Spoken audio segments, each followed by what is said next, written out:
Going on, everybody? This is your boy Ryan back with another video. If you're new here, make sure you hit that like button and subscribe button. I'm doing something a little bit different. I know everybody asks me about like what was like my motivation, or how am I able to get some of the jobs that I'm able to get, or where does it all base from? And the best person to talk about that with is my dad.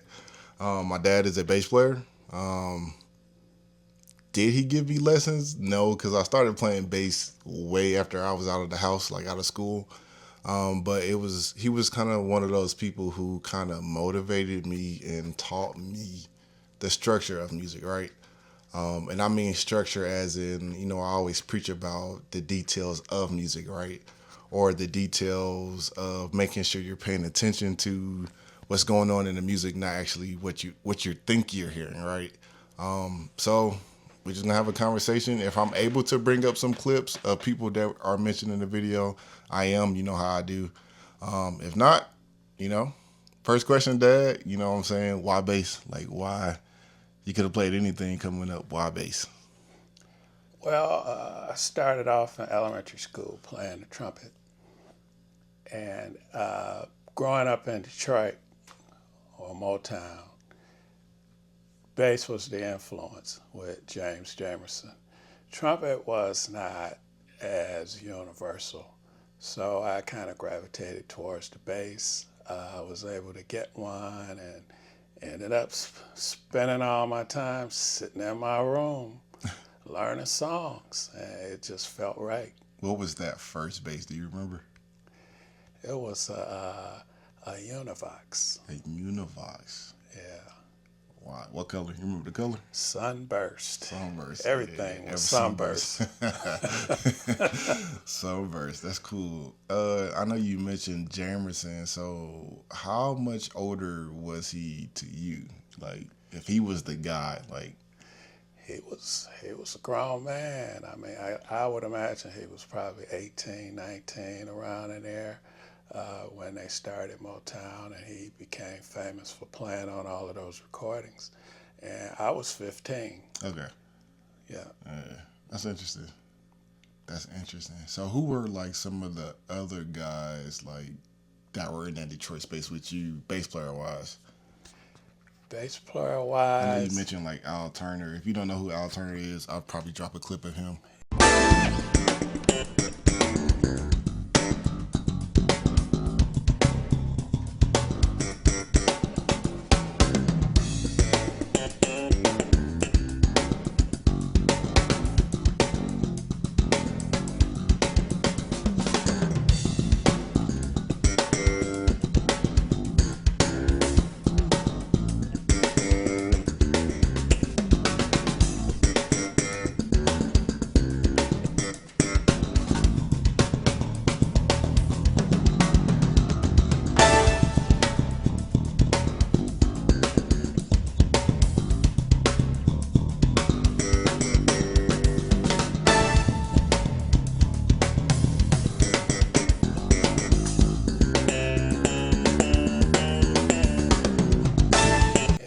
Turner.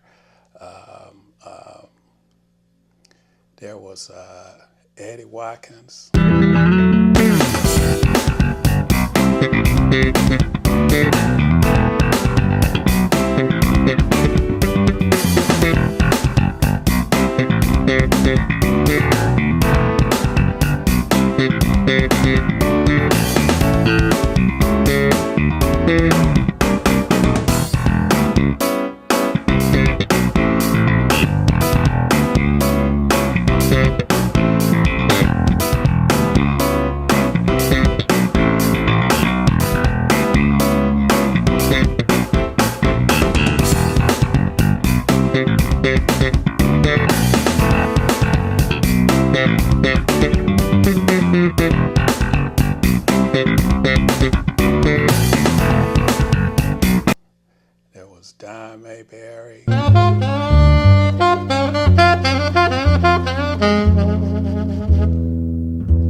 determined.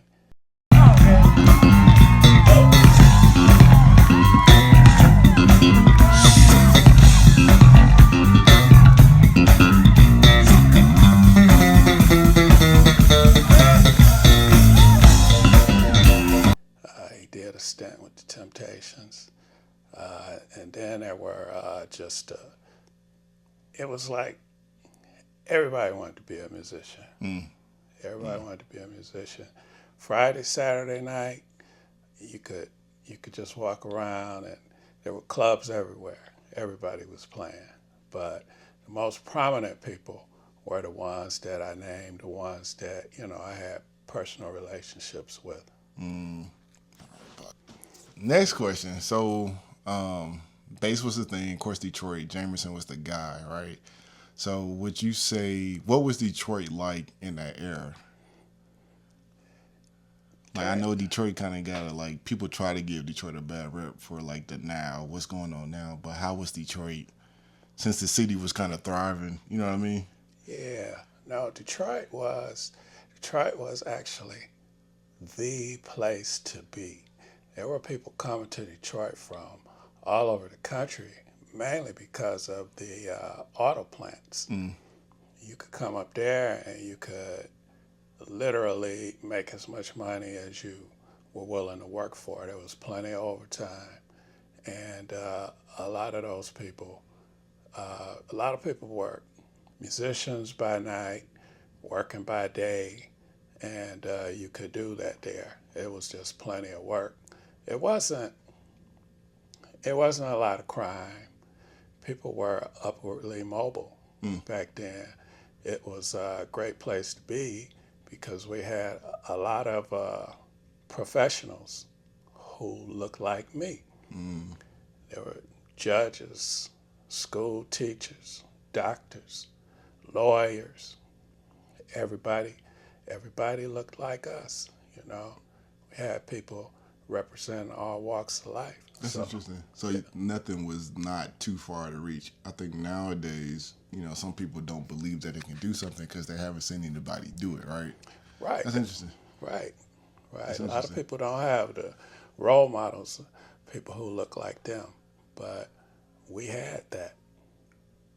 I never thought about that. Yes. Never thought about that. So when it came to music, I know, shout out to Granny. I know Granny wasn't too musically inclined, right? But like, Right. who was or what was that thing that made you want to get into music? I never really even thought about wanting to get into music. Like I said, I played the trumpet, and it was just something that was a part of me. I just started playing the bass. I started spending my time, and then I found somebody who was looking for a bass player, and I went and auditioned, and I auditioned for a keyboard player by the name of Robin Miles, and we're friends today. We call each other. He still lives in Detroit. I worked with him from age of 15 until I went to college at about 18. I played with that one group, and we played every week, every Friday, Saturday. We played at a club. And you underage doing it? I was underage doing it. Ah, that's cool. What was you still had the same bass by then? I had the same bass. Then we graduated. We graduated into Fenders. We had custom amps. It was Ernie D's Campus Ballroom. We played every Friday, Saturday. We were the house band. That's cool. Yeah. That's cool. You remember how much you were getting paid then? Oh, back then. Yeah. I know it's different now, but like back then for something like that. Well, we might have been getting, $30, $40, $50 a night or something like that. Yeah. And we were just happy to get that. Yeah, that's cool. Yeah. Custom amps. Yeah, but the cool thing about Ernie D's was he was a local DJ, and everybody came through there. Earth, Wind, and Fire, Carl Carlton, all the upcoming acts came through there to promote their new albums and things. And y'all were there playing. We played for some of them. Some of them played tracks and sung the tracks. But we got to meet a lot of people, and we got to just kind of, hobnob with, just be in the same space with some people who went on to be really great. That's actually kind of dope. I never heard that story. I heard a lot of stories, but that's one I never heard. So when it came to, I guess, like, let's go for a story, for example. So it's a mid-condition song. When I used to be a drummer, right? The what kind of man would I be, right? And you were really stickler about like the hi-hat pattern, right, in the song. Right. So when did, I guess, the detail to music come in? Well, when I was coming up, we rehearsed. We rehearsed every Tuesday night, Thursday night, and during those rehearsals, that's what we did. We went over details, and we made sure that everybody knew what they were supposed to do. And a lot of that was just listening to songs and picking out parts. And after a while, it just stays with you. You learn to listen for small details, the smallest of things that mean a whole lot to the song. Mm-hmm. A whole lot to the song. So that's how that's how you get hired. I've been able to get a lot of work because of my attention to detail of music, but it came from my dad.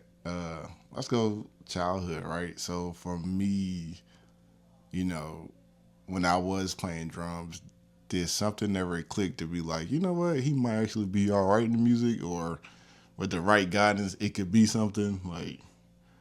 How is that for you as a parent? Well, I didn't look at it that way. As a parent, I just focused on exposing your brother to as many things as I could, knowing that something's gonna stick, and if it's stuck, then we will have to explore it as far as we can go. And then once we explore it as far as we can go, then it's up to you to take it as far as you need to take it in order to, satisfy your dreams and wishes. That's interesting. I never thought about it like that either. Like, as me being a parent now, I think, some people want their kids or try to force their kids to do stuff that they don't necessarily like to do. So was it ever a point, like, if I was like, hey, I don't want to do this no more, would you been like, you know what, that's all right? No, I was never like, no, that's all right. It's once you start something, it's a certain amount of time, a period of time that you have to devote to it before you can opt out. It's kind of like, for instance, soccer. You got to go through the whole summer session before you can say, I don't want to play anymore. You can't quit in the middle. So with the music, that was never an issue. But, you and I, we played at Atlanta City Church. We played there for a number of years. You was on drums, I was on bass. So we got a chance to kind of encourage each other. Yeah. Yeah, we got a chance to low-key criticize each other on what to do, what not to do. Yeah. And things like that. So, that was really never an issue as far as wanting to quit. We had activities that we did. Some of them hung around, and some of them didn't. That's fair. So when it came to the quitting subject, right, for you growing up, was there ever a time where you wanted to quit playing music?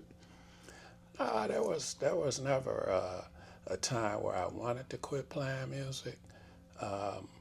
There just music is very much a part of my life now. I still dream music. You know, I still listen to it, you know, in a certain way that I'm sure maybe a lot of people don't. I still come up in my room and, you know, I go into my little thing, you know, and play and everything. It's just something that becomes a part of you, and It's that's in you. just all it Yeah, is. it's That's in it. you. Yeah. All right, that's good. So when it came to, I guess, I know you ended up going to college, right? So like my dad plays, he can play upright, he can read. So when everybody in Detroit started going to like L.A. and Barry Gordy and Motown moved, like I know you said the opportunity was offered to you, right? So what? I guess my question would be, because I know a lot of people can't tell the difference between like a gut feeling and a real conscious decision on making decisions in life, right? So like what was the thing for you to be like, you know what, I'm gonna go to school, go get a degree in music, you know what I'm saying, versus try to go chase like the touring dream? Well, there, first and foremost, there was for everybody. There's a family dynamic, you know, and I've always been just kind of. I think I've always been dad like.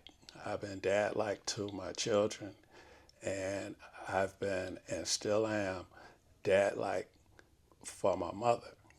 So, you know, it was things that were going on back then where I felt more comfortable, you know, staying around locally as opposed to just taking off and trying to see what happened. You know, I never really been that kind of person. But, you know, I ended up going to school. I ended up, as soon as I got there, I got introduced to a guitar player, Kevin Kennedy. And, you know, we took off from there. Day one on campus. That's like moving, you moving in. Yeah, a friend of mine, Skeet, said, "Hey, I want to introduce you to somebody." I went there, I met Kevin, and we started rehearsing. Played all the gigs on campus, and I had other gigs with. I was working with Travis Biggs back then, him and his brother Racy. You know, we were going up to the University of Michigan and traveling all around and on the weekends and always played. You I know, said, was that around the time you said you had a couple of run-ins, or I know he was around that area? What's the drummer? He ended up being a super famous drummer, Michael Jackson's drummer for a second. Ricky Yeah, Lawson. Ricky Love.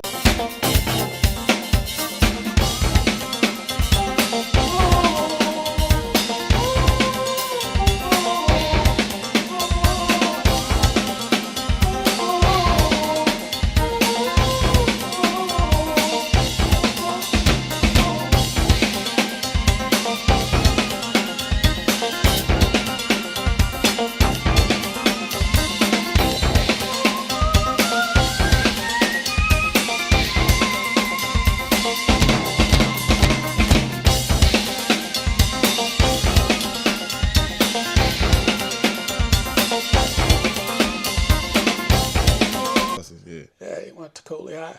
Oh, I went to the same high school. Went to Ricky. Ricky Uh, went to Cooley High. Ricky, you know, we had our band, and Ricky had his band. You know, everybody was competing with one yeah, another. like It like was how it would friendly be in the competition. movies. Yeah. You know, we all knew each other, and you know, Ricky, he started playing with Roy Ayers, and it went from there.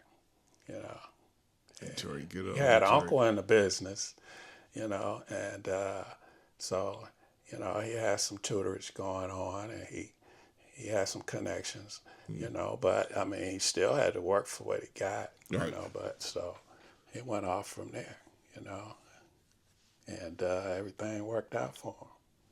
How was it when it came to well, I guess this question would be: do you have any musical regrets? Like, as far as I wish I would have bought this bass, or I wish I would have, you know what I'm saying, or like goals that you wanted to accomplish in music that you feel like you didn't get a chance to. Well, only really regret that I have is I had some really nice bass guitars Hmm. that I wish I would not have traded. I mean, You know, you feel like I guess we get that at the old, like some bases that I had that I probably wish I yeah, still had, but like yeah. I Well, know we that's talk why I about that now. told you. Yeah, that's why we talk about it That's now. why I told you. So man, we gotta hold on to some of these bases. Because you'll look back and you'll regret that you sold them or you traded them. Because they're precious and some of them worth a lot of money. The equity of Like a bases. 1960 something. I had a Fender Telecaster. Mm. The I think I got old a Fender. picture too. I got a You know, picture. so precision. Yeah. Those old '60s precisions. So And you had them. yeah.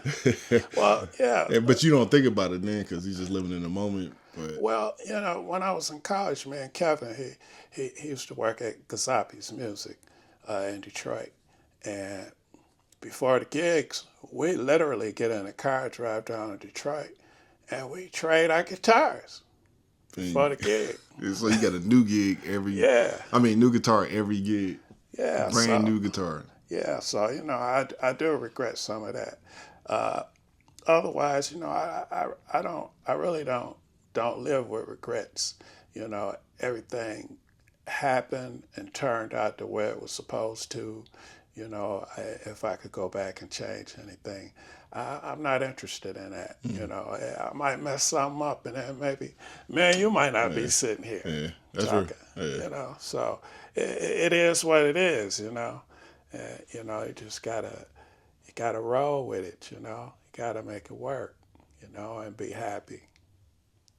man, that's so. You're right. Yeah, I think so. Before this next question, so when I was coming up as a kid, like my dad used to have like they would have band rehearsals in the house. I remember that. Like yeah, I said he had a acoustic. It was like that big old 15 with a single 15 with a separate head on it.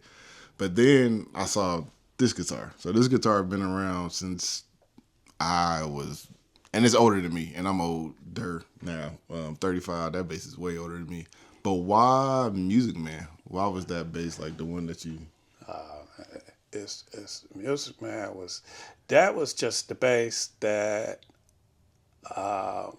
I had so long that it just felt like a part of my body. Hmm. And it was the bass that allowed me to best express myself. If that makes any sense. It was uh,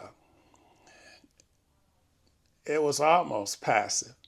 Not a whole lot of electronics. So, you had to kind of apply some pressure, to get it to sound how you wanted to get it to sound. And it just it felt like that's all I knew. It felt like my bass, Mm. You had to go back then, wasn't no internet to really just order a bass online or go on YouTube and listen to somebody play it. You probably heard it on records, right? But you actually had to go in the music store, sit with Right, that bass, right, right, and right, you right. know, Yeah. Well, we weren't back in the day. We weren't able to be so particular about. whatever tone you was gonna get. Yeah, Yeah, I mean, because electronics weren't as advanced as they are now. But you know, you got that sound. You made it work with your hands, with your finger. mm-hmm. How heavy or how little pressure you used on the strings. That's how you got what you got. You know, it wasn't. You didn't have a whole lot of help. You didn't have a whole lot of electronic Yeah, help. yeah, You know. yeah. So when it came to, I guess, like I said, when I started playing bass, I was already out of college, paying my own bills and stuff like that. Yeah. So when I told you, it was like, hey, Dad, like, I'm playing bass. Like, what was what was that first thought like? That was I mean, this is before I was gigging, but I was just like, hey, like I got a bass. well, I know it was coming because I remember you were in was it elementary? You came home one day, and you was in a band class, and you wanted to play Oh yeah, bass, and they said my and hands were too little. yeah, they Yeah, told you your yeah. They told hands me or my hair were too. something, you Yeah, were too little to play the bass, and you were pissed, yeah. So it wasn't a surprise, It wasn't a surprise, and hey, and I'm all for it, Mm, whatever you want to do. Yeah, you're not going out robbing and stealing, so whatever you want to do, it's all good. Hey, I'm with you. What you need, let's go. that's Let's do it. crazy. And then now to see like I didn't pretty much toured the world Yeah, playing something. Well, I thought I was gonna be somebody's drummer. I always said I thought I was gonna be somebody's drummer, but I yeah, didn't been on albums and yeah, and still going, being somebody's music director and putting stuff together, playing on records and endorsements and yeah. And it's just the beginning. that's so crazy. What is that like for you? I know like I always say, I tell people like Ryan, you got a lot of bases, but like some bases I really get them for my dad, like for us to enjoy.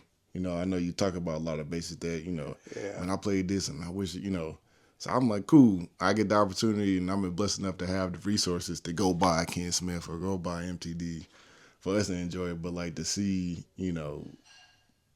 the pictures I was seeing, like the stages, what's that like for you as a father? Then somebody who yeah. played music, you know what I'm saying? It's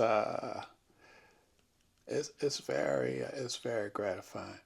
It's uh, it's as if I'm doing it myself. Hmm. If that makes any sense. I can sit, I can watch, and I can enjoy it. Through you.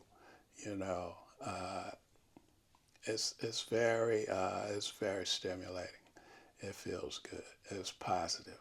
You know, that's good stuff. Yeah, this is the man, the myth, the legend, man. I always talk about him. I think one last question, all right? Um, life, and this is for anybody. Like everybody goes through things, right? It might not look the same, but whether it's financial or the mental process of like, I don't know if I can do this anymore, or some. I remember one guy, he messaged me. And this is really for you, bro. I know he's talking about like he lost a lot, like his job and stuff like that. Like everybody's been through some kind of like disappointment. That's what I'm gonna call it. But for somebody's who lived life, a good life, and been through a lot, had some things, lost some things, right? But still, today you can wake up every day with a smile on your face and be happy, healthy, and a loving person. Like, how do you, or what would you say to somebody to keep them going? To be like, today was the day, tomorrow's a different day. So don't carry on this weight of trying to, fix yesterday when today's a new day. Yeah, it's there. There's more to life than music. If you can contribute to the music community, in any small way, you know, you're blessed. You know, it, and additionally, if you can ever get the chance to, stand up there in a group and put out hell of a song, standing in the middle of a groove, a tight groove, you're in the pocket, you're in the moment. It's wonderful. You know, the adrenaline is flowing, the endorphins are firing off. It's great, but life is life. It's more to life. You can't just you can't you can't punish yourself Mm. if the stars are not aligning for you at that moment. You know, just hey, if you can keep practicing or keep listening, or, more importantly, just try to take care of your health. Try to encourage someone else, try to help somebody else. That's always the way to go, and helping other people, you're helping yourself. And just be happy. Nothing's going to work out exactly the way you think that you want it to work out. For sure. So, whatever, you keep plugging, keep working. If you want something, keep working for it. Sometimes it works out, sometimes it doesn't, but it's okay. Just, be happy. Don't live with regrets. Try to take care of yourself. Man, again, man, this is my dad. I will say, I don't know if I ever told you this, but like I said, a lot of stuff that I've been able to do has been because of my dad, and not necessarily him helping me indirectly, but stuff like he's told me growing up when it came to music. I think he's one of the calm, relaxed persons in my life, right? So like, it's times that I've been frustrated, or it's times where I haven't said anything, right?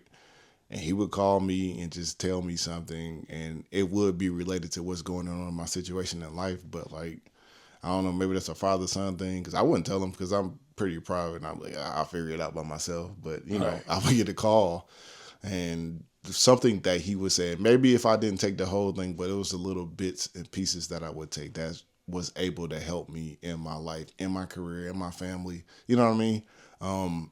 I think that a lot of people kind of get the misconception that life is supposed to be easy, or it's a book to life, right? But everybody has a different story.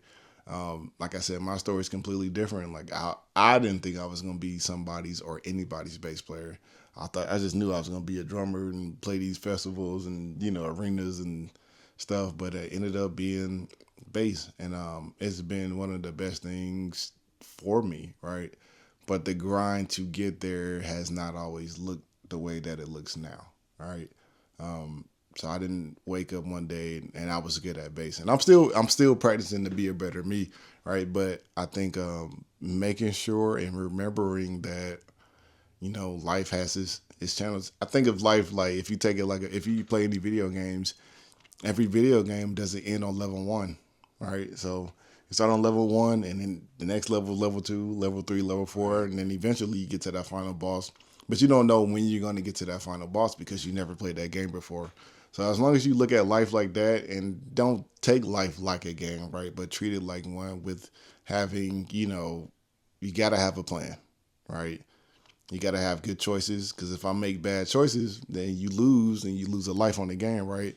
But losing a life in real life is not what we're trying to do. But we want to make sure that we always strive to be a better you, right? So wake up every day, be a better you, be a better person, help somebody, Help somebody. help somebody. You know what I'm saying? With you never know. Some opportunities that I've been given is because I helped somebody, or just been in a room and somebody needed something and I knew, and I would help them. Well, since you helped me, here's this. So, again, if you're new here, thank you, Dad. You know what I'm saying? If you're new here, again, my name is Ryan Johnson. I'm a bass player.